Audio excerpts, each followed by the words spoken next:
You ever notice how every time Trump does something, the left acts like it's an end to democracy? How many times have we heard that? But when Obama or Biden did the exact same thing, nobody cared? Well, guys, it's happening again. The outrage machine is well-oiled and in full swing. Trump does something within his presidential authority, and it's a national emergency. But Obama did it before him? Where was the outrage then? Oh, right, it never happened. Today, we're getting into the left's absolute hypocrisy, from kids in cages to impoundment to using federal funds as leverage, something every president has done. But when Trump does it, suddenly it's illegal? We'll break it all down, expose the media gaslighting, and show you exactly how the establishment rewrites history in real time. Let's get into it. Hey guys, welcome back to the channel. If you haven't already, become a subscriber to the channel. Hit the notification bell, smack the like button, because it helps us get our message out to more people. All right, let's get something straight. The left doesn't care about norms. They care about power.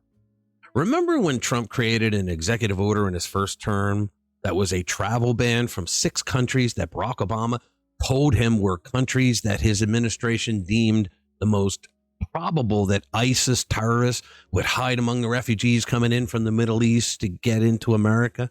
Well, a federal judge, if you remember, immediately shut it down, claiming it was a Muslim ban and that it was racist. Forget the fact that the word Muslim never appeared in the executive order, and forget the fact that the world's 2 largest Muslim countries, Indonesia and Pakistan, were not even on the list. Trump was labeled a racist by a judge. But did you know that Barack Obama actually did have a Muslim ban on Iran? It said the word Muslim in the order, and no judge gave a damn because Obama shit ice cream and rainbows, according to them. So Trump did something Obama did, but not really, and Trump gets accused of racism, but Obama never heard a peep from the outrage machine. It's the same story over and over. Remember kids in cages? The left would love you to think that Trump personally built those chain link enclosures. Except, those photos that the media plastered all over our television sets of kids in cages sleeping on floors in those tinfoil-looking blankets. Yeah, those photos were from 2014 under the Obama administration. And no apology from the fake news media for pulling that scam. And let's not forget AOC's little photo op where she dramatically wept outside at a detention facility. But the media never told us that the facility was completely empty. There were no kids there. It was a pure theater. But hey, anything for the narrative, right? AOC has a little D next to her name, so it doesn't matter. And speaking of narratives, let's talk about the idea that Trump is breaking all the norms. That's what you're hearing everywhere. All these fake news sites talking about Trump's breaking norms. See, they can't say he's breaking a law, so he's breaking norms. The same people who spent the last 4 years shredding the Constitution now want us to believe they're suddenly worried about the rule of law. They couldn't care less about the Constitution. The only time they ever mention it is when they want to use it as a cudgel to get what they want. I don't think most congressional Democrats have ever read it. And if they have, they certainly don't understand it, because whenever they make outrageous statements using the Constitution, they sound like the south end of a northbound horse. On Friday, for example, Trump and Defense Secretary Pete Hegseth fired the chairman of the Joint Chiefs of Staff and a top Navy admiral. Naturally, the left freaked out. But here's a fun history lesson. Barack Obama fired 197 military officers to reshape the military in his own image as commander-in-chief, stacking it with a load of yes men who would do his bidding. That's how we ended up with people like Mark Milley, who in 2015, Barack Obama promoted to chief of staff of the Army. It wasn't a purge. It was a full-on ideological overhaul of the United States military. But did CNN freak out?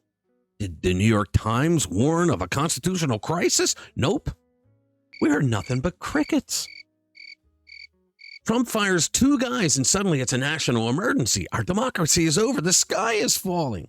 Think about it. Joe Biden opened the border wider than the Grand Canyon, allowing, by some estimates, 20 million illegal immigrants into the country.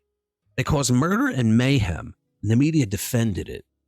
We all saw the infamous Martha Raddatz tell J.D. Vance that it was only a couple of apartment buildings that were taken over by the violent Venezuelan gang Tren de Aragua.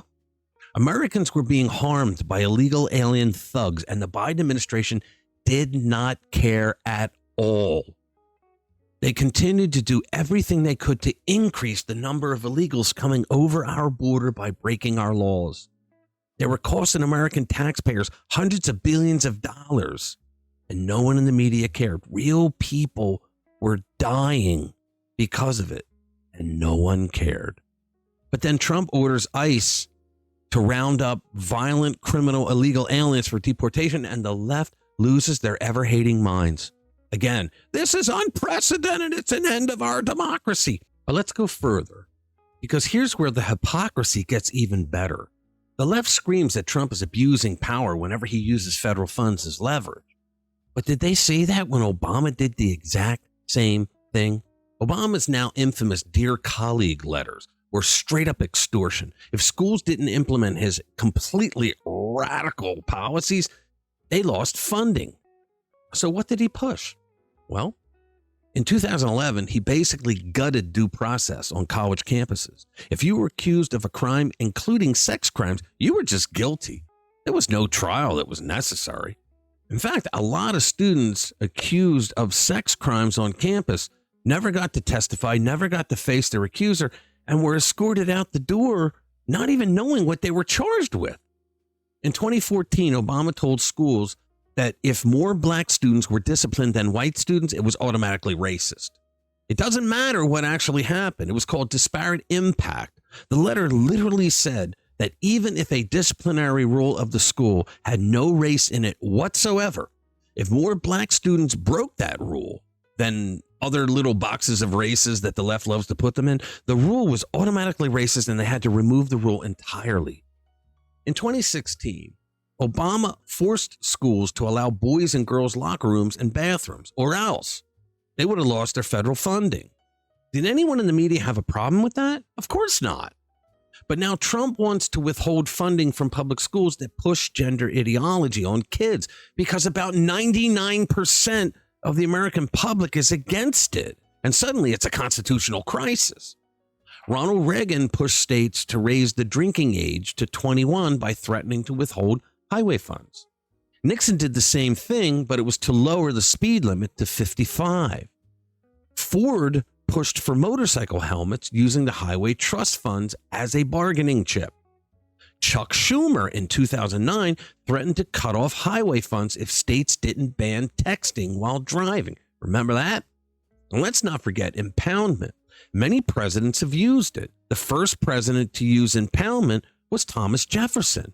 It's literally a check on reckless spending. But now the left is acting like it's some fringe illegal maneuver. It's got to be a crime. Trump's doing it. Newsflash, when Congress appropriates funds, they don't require the president to spend every penny. They don't give you a floor. They give you a ceiling saying, here's the money that we appropriated for this project. You can't spend more than that. If a project is wasteful, the president can say, nope, we're not spending on that. If a project was given $20 million to get done and it gets done at $10 million, the president doesn't have to spend that other $10 million. He would impound the money. But when Trump does it, cue the outrage machine. At the end of the day, this isn't about norms. It's about control. The establishment can't stand that Trump plays by the same rules they do, but actually wins and does things for the American people, not to the American people. We all know in the end, if Trump had a D next to his name, the media would be calling him a visionary. All right, thanks for watching. Hit that notification bell if you want to be kept up to date with everything that the Democrats and the media don't want you to know. I'll see you in the next one. Spread the word. Too many secrets, too many closed doors, we're sick to cover-ups. We're sick of the cover-ups, want the truth and